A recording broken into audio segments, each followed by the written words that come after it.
Pamong sedang ada kegiatan gitu Pak, tapi tetap memantau katanya. Iya, nanti tinggal apa namanya?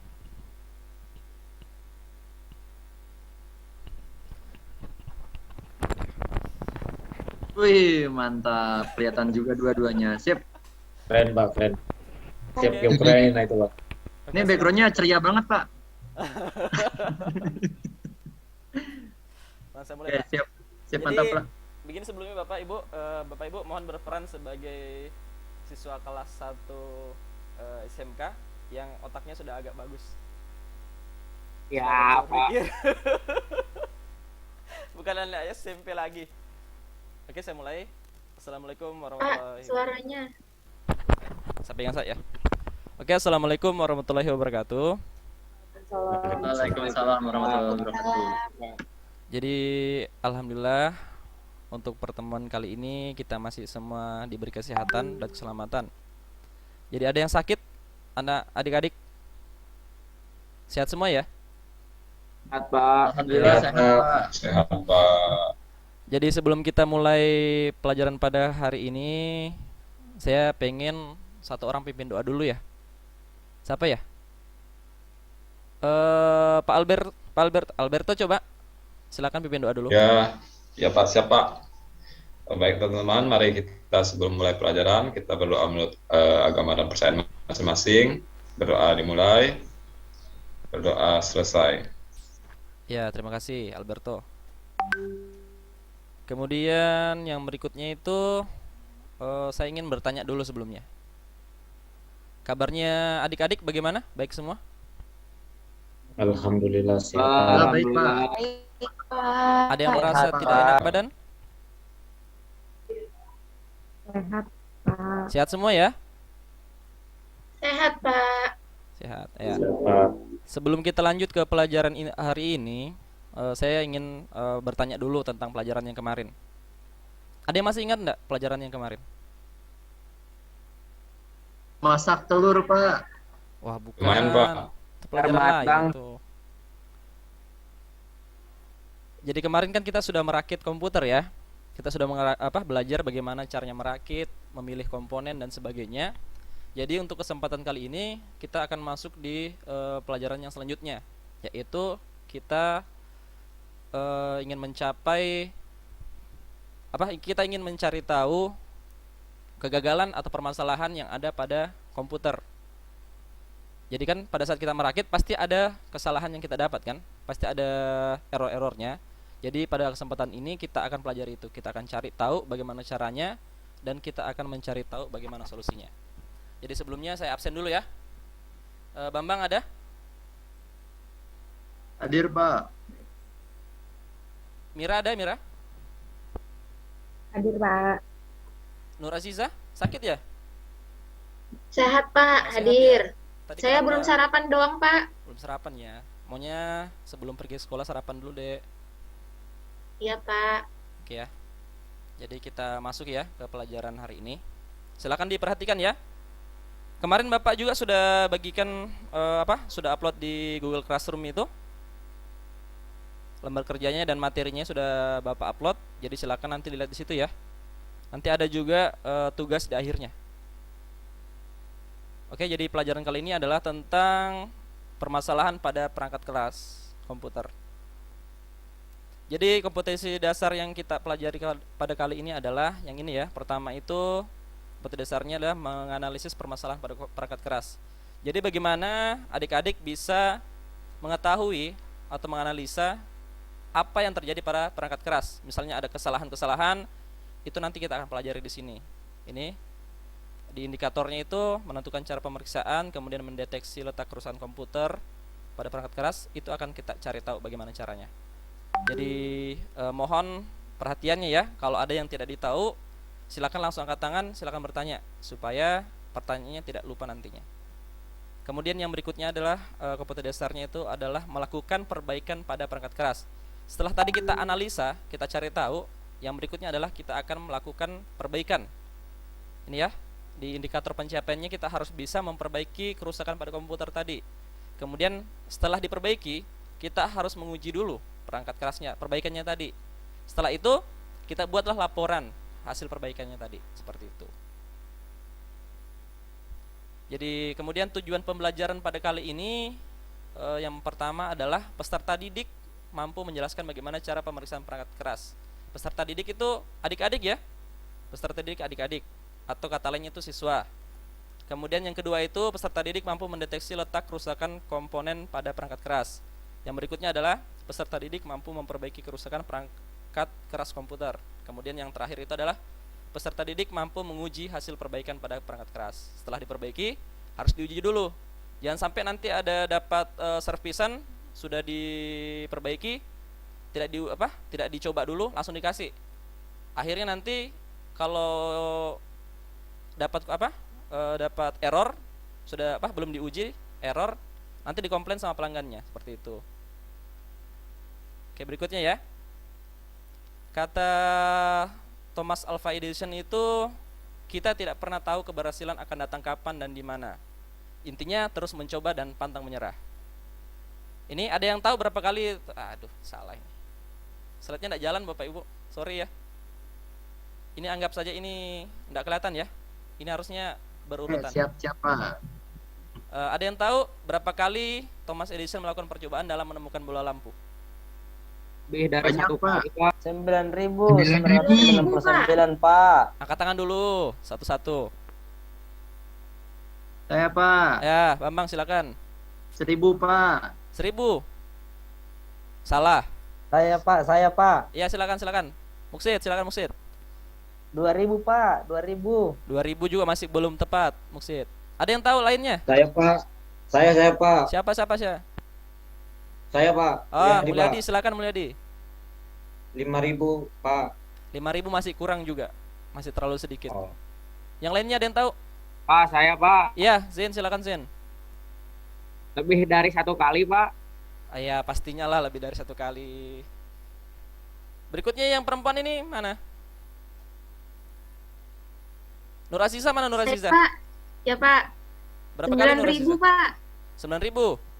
Ya. Ya, oke, tepat ya. Kita lihat lagi. Jadi Thomas Alva Edison itu melakukan lebih dari 9.000 percobaan sebelum akhirnya menemukan bola lampu pijar. Bahkan pada saat menemukan bola lampu pijar, Thomas Alva Edison ini masih ada kesalahan lagi sebanyak 9.998 kali. Baru percobaan yang ke 9.999 kali dia baru bisa menciptakan bola lampu pijar yang benar-benar menyala terang, seperti itu. Jadi intinya di sini jangan pernah menyerah. Jika misalkan pada saat kita belajar gagal, itu adalah tantangan supaya kita belajar dari kesalahannya tadi. Jadi sudah dapat kesalahan, jangan dicoba diulangi kesalahan yang tadi. Dicari, oh yang tadi sudah dicoba berarti tidak bisa dicoba lagi. Berarti harus menemukan cara yang lain, seperti itu. Kita lanjut ya. Ini ya, kita masuk di materinya. Kerusakan pada komputer. Jika PC seringkali mengalami adanya pengelamatan yang rumit atau menampilkan pesan error, biasa bunyi-bunyi ya. Mungkin kalau pada saat dinyalakan bunyi bip ya. Ada yang tahu bunyi bip bagaimana? Bunyi yang tit keras itu ya. Biasa itu menandakan bahwa PC-nya itu error, seperti itu. Maka harus dilakukan namanya analisa dan perbaikan, seperti itu. Berikutnya ya. Jadi jenis-jenis kerusakan itu ada 2 jenis ya, adik-adik.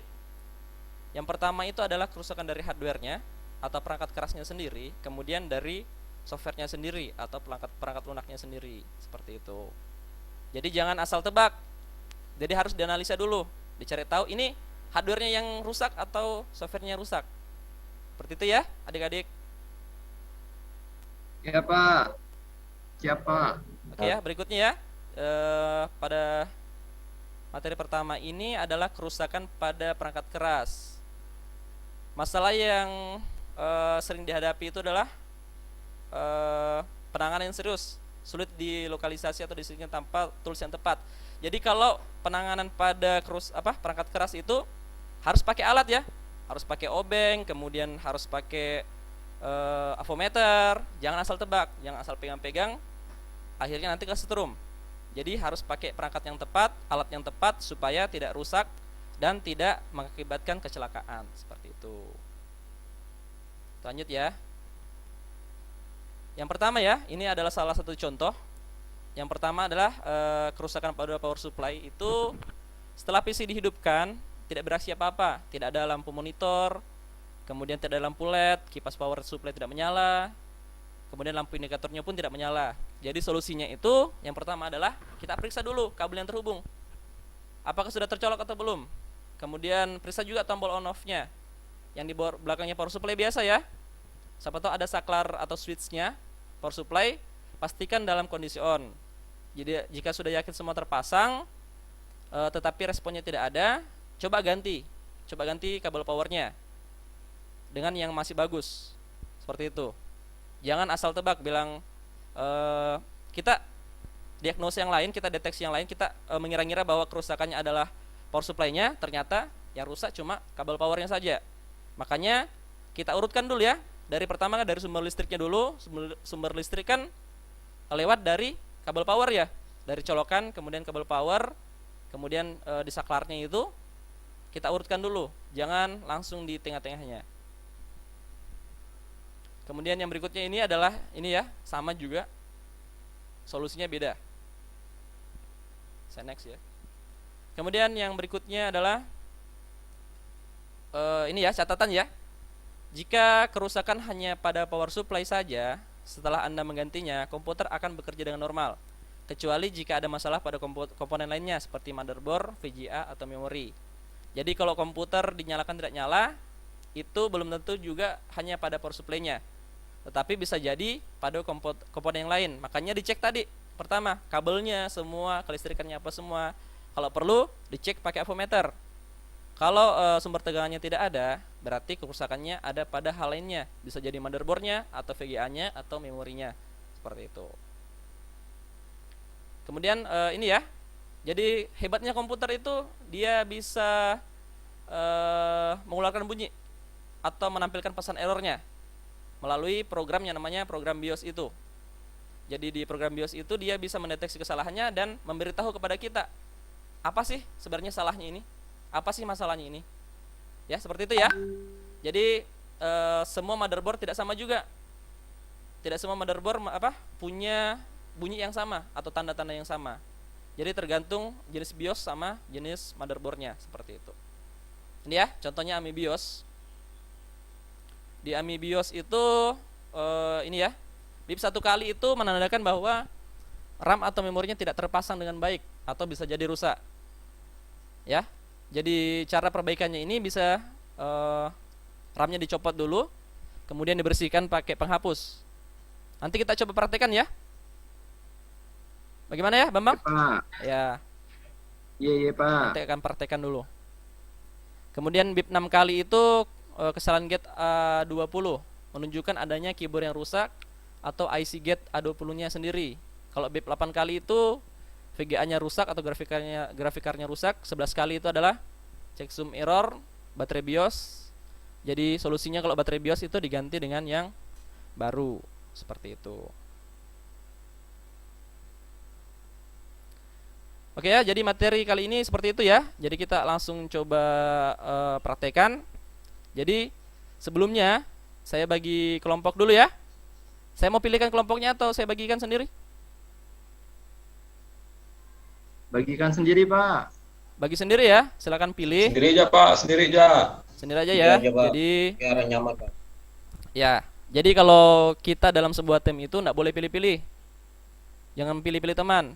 Karena nanti pada saat kita kerja, kita nggak bisa pilih rekan kerja kita bagaimana. Jadi harus kita Kita harus bisa kerjasama sama semua orang, seperti itu ya. Silakan dibagi. Kemudian silakan pilih komputer mana yang ingin dicek kerusakannya, didiagnosa. Kemudian kalian buka di lembar kerjanya ya. Saya sudah kirimkan di classroom tadi. Itu silakan dicek tugas-tugas kalian apa saja, di situ ada. Ini ya, contohnya satu ini ya, seperti ini. Tugas kalian itu intinya seperti ini. Yang pertama adalah kalian berdiskusi sesama kelompok, mencari letak kerusakan komponen pada perangkat keras. Seperti itu ya. Sudah mengerti semua ya? Mengerti, Pak. Mengerti, Pak. Kemudian yang berikutnya adalah kalian mencari tahu lagi, mendiskusikan sama teman kelompoknya, bagaimana sih perbaikannya ini. Tadi kan sudah cari kerusakannya ya? Sudah cari kerusakan, terus dicari bagaimana cara perbaikannya. Kalau sudah diperbaiki, kemudian dicari tahu juga sama teman kelompoknya bagaimana cara mengecek hasil perbaikannya. Seperti itu. Sampai di sini ada yang mau ditanyakan belum? Waktunya berapa menit, Pak? Waktunya sampai pelajaran kita selesai ya. Ya, Pak. Baik. Jadi pada saat nanti pengecekan, silakan nanti kalau ada yang tidak mengerti, ada yang bingung, silakan ditanyakan ya. Jangan malu-malu bertanya ya.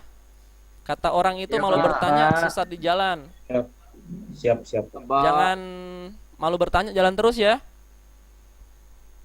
Seperti itu ya. Siap, Pak. Oke. Jadi berikutnya kita lanjut lagi ke tugas yang kedua. Tugas yang keduanya kalian adalah itu mengeksplorasi atau menjelaskan bagaimana tadi teknik penggantian komponennya. Seperti itu.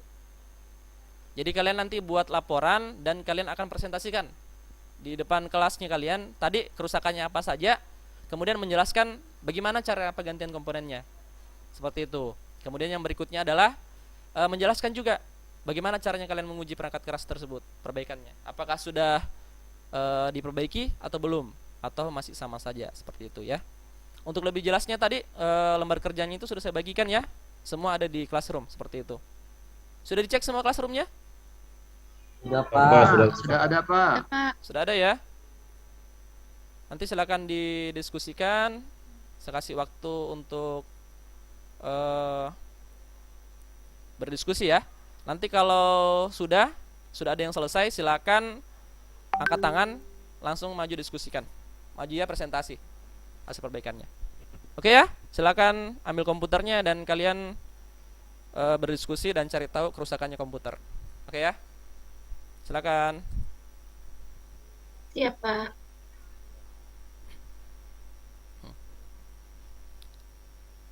Bagaimana adik-adik? Sudah semua? Sudah Pak. Sudah. Sudah. Selesai, Pak. Kelompoknya Muksid ya? Ya, Kelompoknya Pak. Muksid sudah selesai ya? Silakan Sudah. Muksid. Ya Pak, kami satu kelompok Pak. Oh iya, silakan Muksid sama Albert. Silakan naik di sini, kalian presentasikan apa saja kerusakannya tadi. Baik Pak. Tadi kerusakannya Pak itu komputernya nyala mati Pak. Setelah diperiksa Pak, itu kipasnya tidak nyala.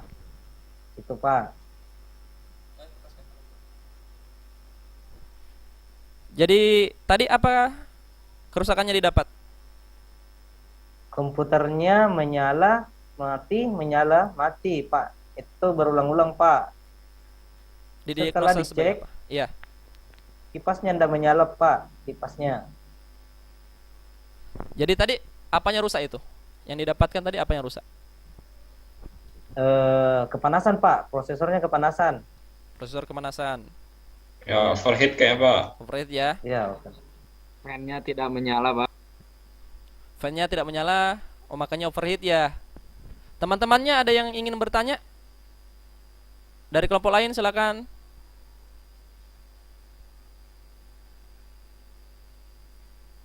Dari kelompoknya Bambang mana? Ya, Pak. Hadir, Pak. Ya, saya ingin bertanya, Pak. Ya, Kalau silakan. misalkan kipas komputernya mati, kemudian kita pakai kipas yang biasa, Pak. Kita kipasin sendiri, Pak. Apakah bisa, Pak? Bagaimana? Silakan kelompoknya Muksid. Bisa dijelaskan Muksid? Waduh, saya kurang tahu juga Pak. Apakah bisa menggunakan kipas biasa atau harus kipas komputer Pak? Begitu ya. Bagaimana? Ada yang bisa bantu lagi? Ya Pak, kayaknya harus diganti baru Pak, karena kalau kipas di kipas biasa itu Pak agak susah Pak, kemudian dinginnya tidak stabil Pak. Oh begitu ya. Oke oke. Pendapat lain ada tidak? Dari Albert bagaimana Albert? Diganti kayaknya Pak. Kalau pakai kipas biasa ya besar Pak, nggak muat ke dalamnya Pak. Nggak muat ya? Ya, Oke Iya, oke. ya. Ya jadi semua jawaban itu betul ya. Semua jawaban betul, cuma ada yang lebih tepat. Jadi cara perbaikannya tadi seperti yang dijelaskan tadi sama Muksid dan Mulyadi dan Albert, itu bahwa kita harus ganti fan-nya ya. Jangan diganti sama kipas besar.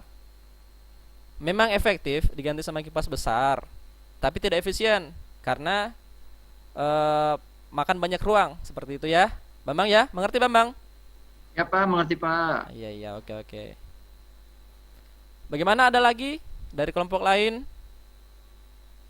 Kelompoknya Marna mana? Kelompoknya Marna mana? Yosua, bagaimana Yosua? Tidak ada kerusakan, Pak. Tidak ada kerusakan. Tadi bagaimana pada saat mencari kerusakan? Ada didapat tidak?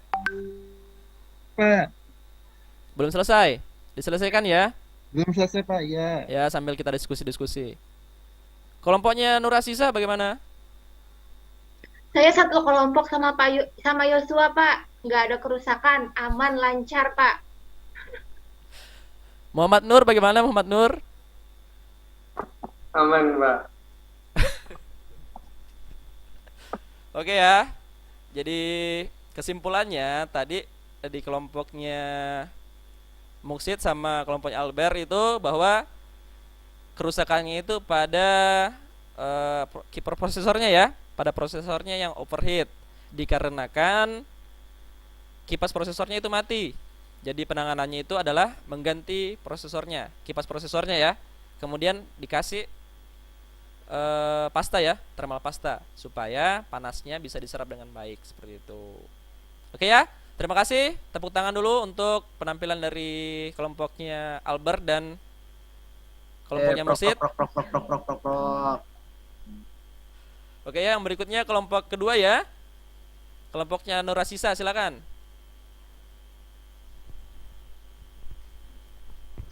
Ya Pak, untuk kelompok kami tadi alhamdulillah lancar-lancar aja. Jadi komponen itu dipasang, kemudian ketika dinyalain itu langsung nyala Pak. Jadinya alhamdulillah aman Pak, nggak ada apa-apa Pak, aman lancar Pak. Ya kan Pak Yuswa? Benar, Curang Pak. Pak, kelompoknya Aziza curang Pak, pakai komputer baru Pak, baru beli Pak. Iya, padahal itu tadi sudah saya kasih error loh. Kok bisa tidak ada yang didapat ya? Bagaimana ini? Pak, Bu Marna bolos Pak ke kantin. Mana? Mana? Coba Bolos dicari ke dulu deh. kantin, Pak. Ketua kelasnya mana? Ketua kelasnya? Coba dicari deh. Sempat tahu Marnanya sakit atau bagaimana? Dicari tahu dulu ya. Muksid bisa ya? Coba cari tahu dulu deh. Bisa, Pak. Bisa, Iya, Pak. iya. Bisa. Ya, silakan ya sambil kita lanjut diskusi.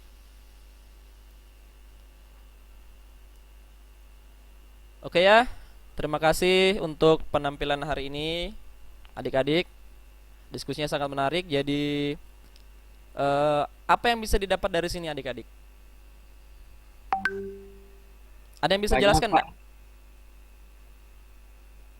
Ini ya, Ya Pak, siapa? Mulyadi, iya silakan Mulyadi. ya Pak. Jadi ada problem di mana komputer itu rusak, kita bisa mendeteksi dan bisa memperbaiki. Itu dari saya Pak. Seperti itu ya. Jadi menurut Mulyadi itu bahwa pelajaran kali ini itu adalah kita bisa mencari tahu kerusakannya komputer dan kita bisa memperbaikinya. Seperti itu Mulyadi ya. Iya Pak. Ada lagi kesimpulan lain? Ya Pak, jadi Ya, dalam silakan.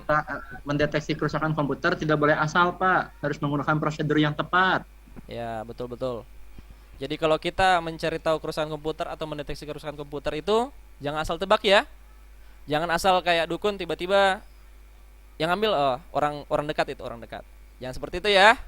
Harus dicari tahu dulu supaya tidak salah penanganan seperti itu. Iya Pak. Kelompoknya Aziza, Nur Aziza bagaimana? Kesimpulannya apa? Ya Pak. Ya, jadi kesimpulannya menurut saya Pak, untuk mendeteksi kerusakan pada komponen perangkat komputer itu harus dilakukan diagnosa yang jelas Pak. Jadi agar tidak terjadi kesalahan dalam penanganannya Pak. Mungkin itu saja Pak. Ya, betul-betul. Jadi kesimpulannya Nur Asisa itu hampir sama dengan kelompoknya Bambang ya. Jadi kalau ada perbaikan, ada diagnosa itu jangan asal ya. Gunakan alat yang tepat, kemudian cari tahu betul dan cari referensinya seperti itu. Kalau misalkan tidak tahu, silakan ditanyakan sama yang senior ya. Ditanyakan sama misalkan kak kelasnya, kak apa ini kak rusaknya kak? Jangan asal main tebak, ya. Ditanyakan sama yang sudah pengalaman seperti itu. Bisa juga ditanyakan baik, sama Pak. saya ya. Baik Pak. Ya. Baik, Pak. Jadi orang besar itu begini ya, orang besar itu bukan dari titelnya atau dari seberapa banyak ijazahnya, tapi dari pengalamannya, seperti itu ya. Semakin banyak pengalamannya orang, semakin banyak ilmunya, seperti itu. Ya. Terima kasih untuk hari ini ya. Sebelum kita tutup, saya mau satu orang pimpin doa dulu ya. Sebelumnya saya mau apa? Ada pertanyaan tidak sebelum kita tutup hari ini? Ya sepertinya tidak ada Pak. Tidak ada ya, sudah mengerti semua ya. Silakan lihat tugasnya di LK ya. Ya, Pak. Ya, Pak. Ya, silakan lihat tugasnya di Classroom. Ada tugas untuk hari ini, itu diisi Ya, dan Pak. dikumpulkan. Ingat tengah waktunya itu hanya sampai jam 23.59 ya. Jangan sampai terlambat. Silakan ya. Zen ya, Zen, pimpin doa dulu Zen. Pak, Ya, silakan pimpin doa, Dek. sebelum pembelajaran selesai, mari kita berdoa menurut agamanya masing-masing. Berdoa dimulai. Doa selesai. Ya, terima kasih Zen. Salam. Assalamualaikum. Assalamualaikum warahmatullahi wabarakatuh. Waalaikumsalam warahmatullahi wabarakatuh. Terima kasih adik-adik. Hati-hati di jalan ya, jangan ngebut naik motornya. Ya, Pak. Masih masuk saya nanti Pak, pelajaran lain Pak. Oh iya. Ya, terima kasih Bapak Ibu. Terima kasih. Silakan Bapak Ibu dikomentari, masih banyak kekurangannya ini. Ini juga kayaknya lupa sih tadi ini, yang ini. Kata-kata bijak yang terakhirnya lupa kayaknya. Nggak apa-apa Pak. Tadi punya Bapak juga ada motivasi di awal kan juga Iya. bagus itu Pak. Iya. Ada kata-kata motivasi siswanya gitu Pak. Ya, terima kasih Bu Nurasiza. Bagaimana teman-teman yang lain? Ada komentar? Masih grogi? Kalau saya rasa saya masih agak sedikit grogi, masih agak patah-patah. Seperti itu mungkin ya. Ya udah lancar sih Pak kelihatannya Pak. Jelas. Udah lancar Pak. ini bagus. Bagus Pak. Kalau sintak-sintaksnya ada yang lewat enggak Bapak Ibu?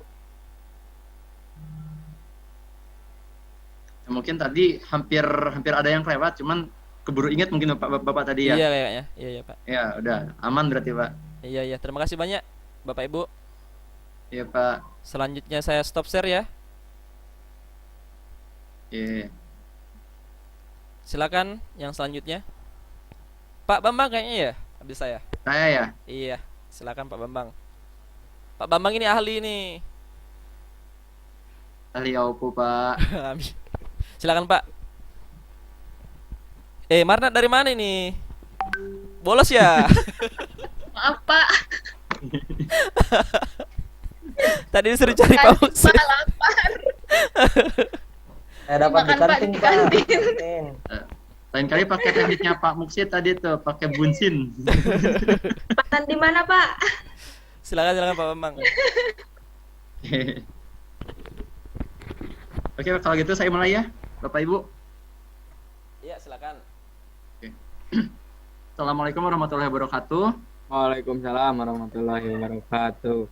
Ya, alhamdulillah teman-teman, kita ketemu lagi di pelajaran administrasi sistem jaring inform. Itu kan belum apa-apa. udah overlead. Oke, diulangi. Oke, alhamdulillah kita ketemu lagi di pelajaran ini. Kita lanjutkan materinya, yaitu tentang IP address, tentang subnetting IP address. Nah, pada pertemuan berikut sebelumnya kita sudah belajar mengenai tentang kelas-kelas IP address ya. Oke, hari ini kita akan belajar tentang subnetting IP address. Oke, baik, akan saya tampilkan dulu materinya.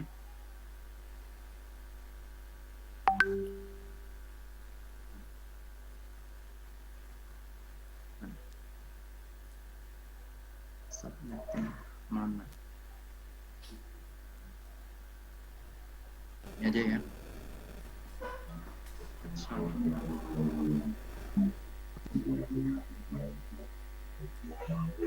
Oh ya, sebentar. Saya sambil rekam dulu. Nah, untung ingat.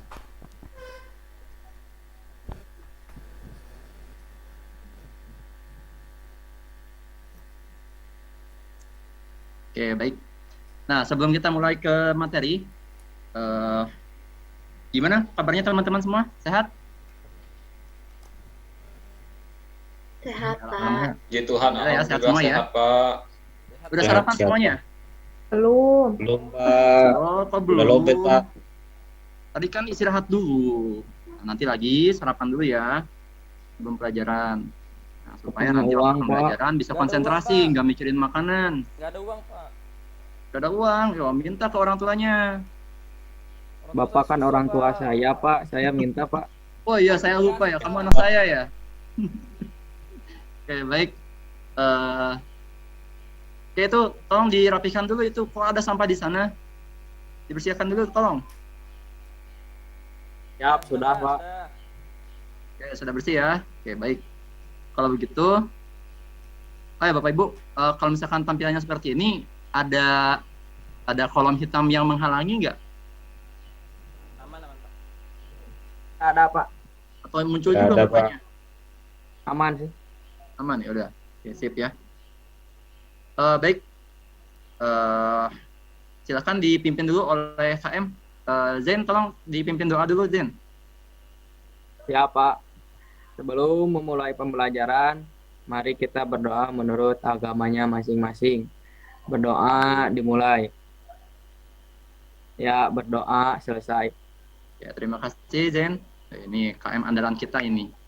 Oke, baik. Kemudian akan saya absen ya. Pertama, Zain tadi hadir. Oke, sip. Kemudian berikutnya Ahmad. Hadir, Pak.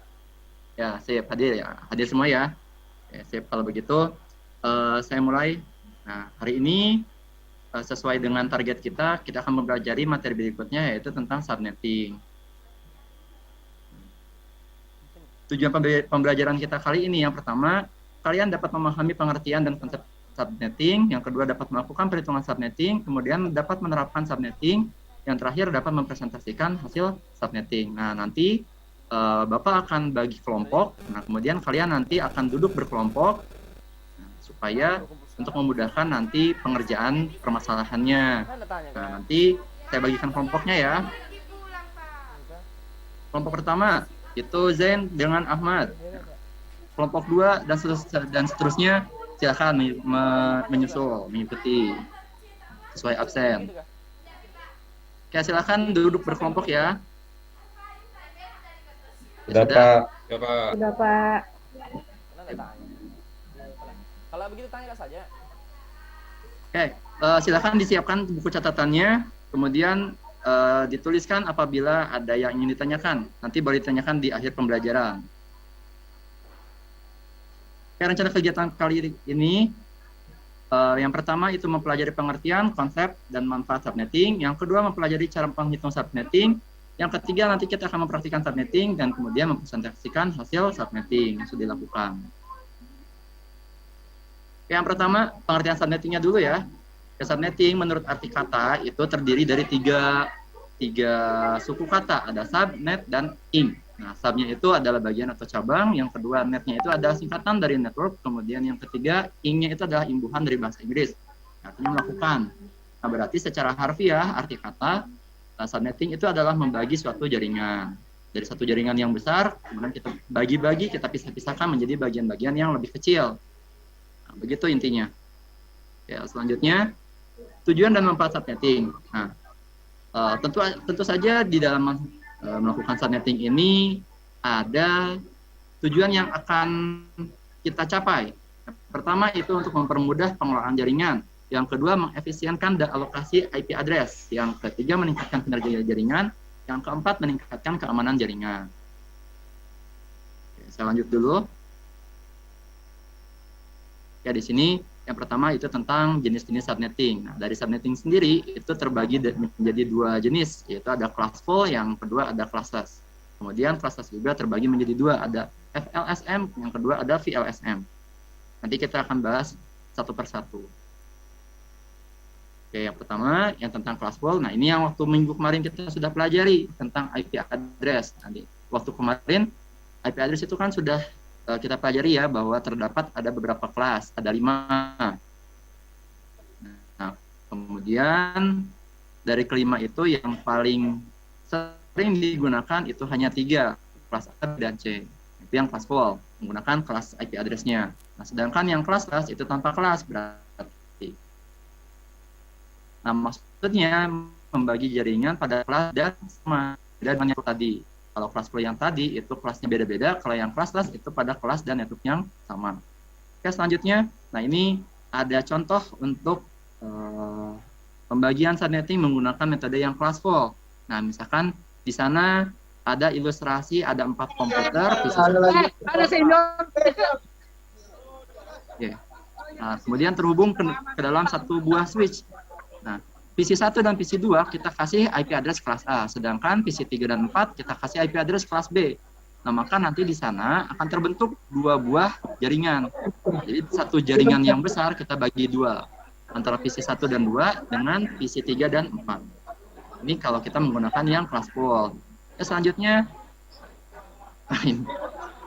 nah ini contoh penerapannya. Misalkan PC 1 itu menggunakan IP address kelas A, IP-nya 10.10.10.10, PC 2-nya 10.20.20.20. Nah, maka nanti antara PC 1 dengan PC 2 itu dapat saling terkoneksi.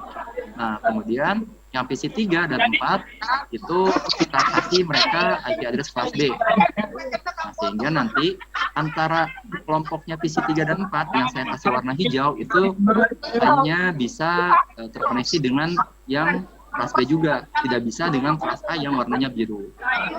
Ini kalau kita menggunakan metode yang classful. Selanjutnya, nah di sini ada ilustrasi yang kedua yang menggunakan metode classless. Nah, kalau menggunakan classless, dia membagi jaringannya menggunakan kelas yang sama, nah, namun dengan subnet yang berbeda. Ini contohnya PC 1 dan PC 2 menggunakan subnet yang sama, sedangkan PC 3 dan 4 menggunakan subnet yang kedua. Tabe, Pak Edi, mic-nya menyala, Pak. Mic-nya menyala, Pak Edi. Oke, saya lanjut ya.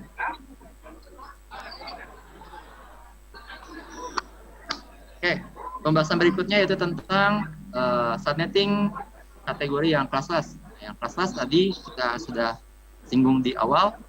Dia terbagi menjadi 2, ada FLSM, ada VLSM. Kalau yang FLSM itu kepanjangannya Fixed Length Subnet Mask, sedangkan yang VLSM itu Variable Length Subnet Mask.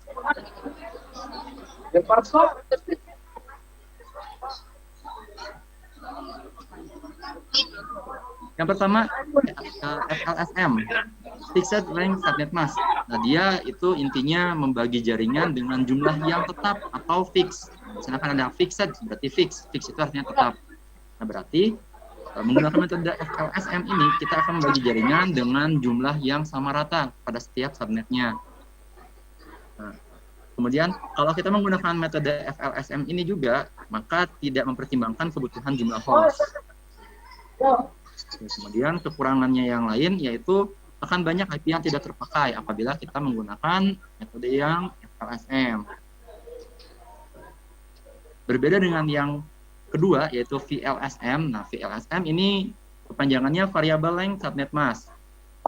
Nah, kalau yang FLSM tadi itu fix, ukurannya tetap. Nah, kalau yang VLSM ini kebalikannya, ukurannya tidak tetap atau berbeda-beda atau dapat berubah-ubah.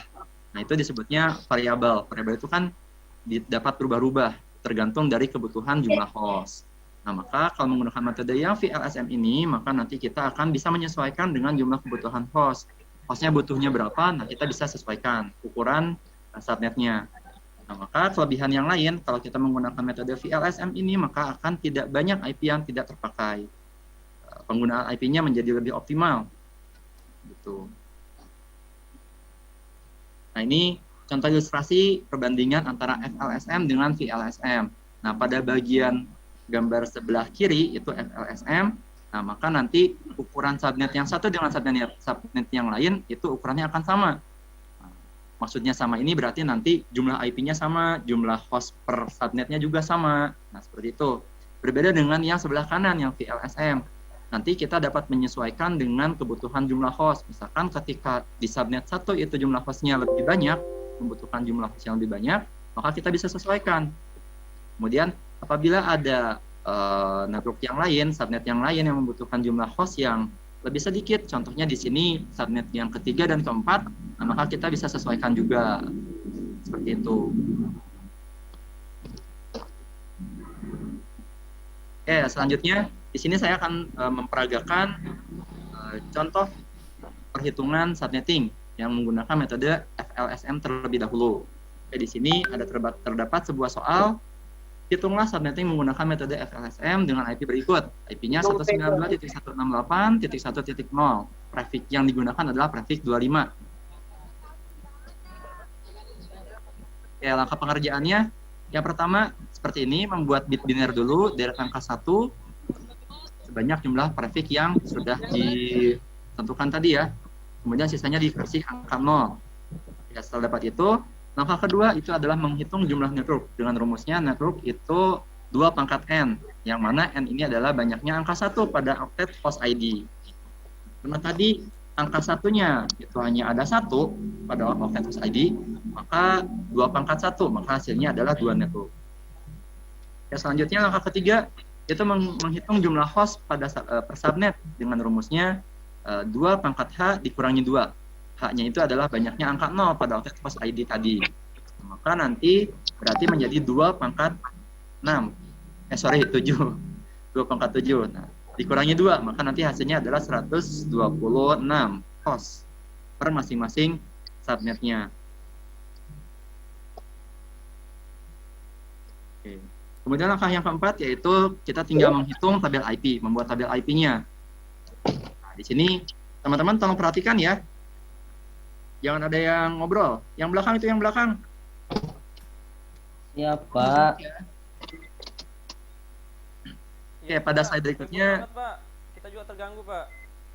Ya, itu kenapa pada berantem itu? Jangan berantem. Iya, Pak. Mukti duluan, Pak. Ada yang bolos, Pak. Ada yang bolos. Waduh. Siapa yang bolos? Pak Zain, Pak. Pak Zen. Zain. Wah, Pak Zen ini kemarin udah dikasih tahu jangan diulangi, malah diulangin lagi. Ya baiklah, nanti saya bicarakan sama wali kelasnya aja. Oke, teman-teman gimana? Sebelum lanjut ke langkah keempat, menghitung tabel IP, apakah ada yang ingin ditanyakan dulu mengenai tadi langkah pertama sampai dengan langkah ketiga? Oke, tidak ada ya, bagus ya, sip, bagus. Iya, jelas, Pak. Oke, saya percepat saja ya. Nah, langkah keempat ini kita akan menghitung tabel IP. Nah, silakan disimak baik-baik. Di sini Bapak akan menayangkan sebuah video tentang cara menghitung tabel IP. Tolong diperhatikan ya. Oke, baik. Nah, di sini tahap berikutnya adalah menghitung tabel IP. Nah, dalam menghitung tabel IP, kita harus mengetahui dulu jumlah network dan jumlah host per networknya. Nah, tadi kan kita sudah menghitungnya. Jumlah networknya ketika kita menggunakan prefix 25, yaitu ada 2 buah network. Ya Bapak Ibu, kalau kemudian saya pakai rekaman seperti ini, suara saya kedengaran ke sana nggak? Banyak 126 host. Kedengaran, Pak? Kedengaran. Nah, karena di sini kita akan membuat 2 buah network, maka kita menyiapkan 2 kolom. Nah, ada network 1 ya, di sini intinya saya menjelaskan tentang cara perhitungannya ya. Pada bagian langsung pada hasilnya saja. Nah, ini hasil dari perhitungan yang sudah tadi kita lakukan. Seperti ini. Nah, nanti akan terbentuk menjadi 2 buah network 1 dan network 2. Tabel IP-nya seperti demikian itu. Nah, maka nanti ketika kita ingin memberikan komputer itu untuk masuk ke network 1, nah maka kita dapat memberikan IP-nya mulai dari IP host pertama sampai dengan IP host terakhir yang ada di network 1, yaitu dari mulai ujungnya 1 sampai ujungnya 126. Nah, begitupun sebaliknya, kalau misalkan kita ingin memasukkan sebuah komputer itu menjadi network kedua, maka kita dapat memberikan IP kepada komputer tersebut mulai dari host pertamanya 129 sampai host terakhirnya 254. Gitu ya. Oke, ada yang ditanyakan dulu, teman-teman? Bila ada yang belum mengerti, tolong disampaikan saja. Kalau saya Pak. Ya, siapa tadi yang bertanya? Saya Pak Ahmad Pak. Oke, Ahmad. Apa Ini, Ahmad Pak, pertanyaannya? maksudnya itu host pertama itu apa Pak? Yang network 1 sama network 2 itu apa, bagaimana Pak? Oke, tadi kan kita ceritanya ingin membagi sebuah jaringan. Kita menggunakan prefix 25. Nah, kemudian setelah melakukan perhitungan menggunakan rumus tadi, maka ternyata diketahui akan menjadi 2 buah network. Nah, maka kita siapkan kolomnya network 1 dan network 2. Nah, kemudian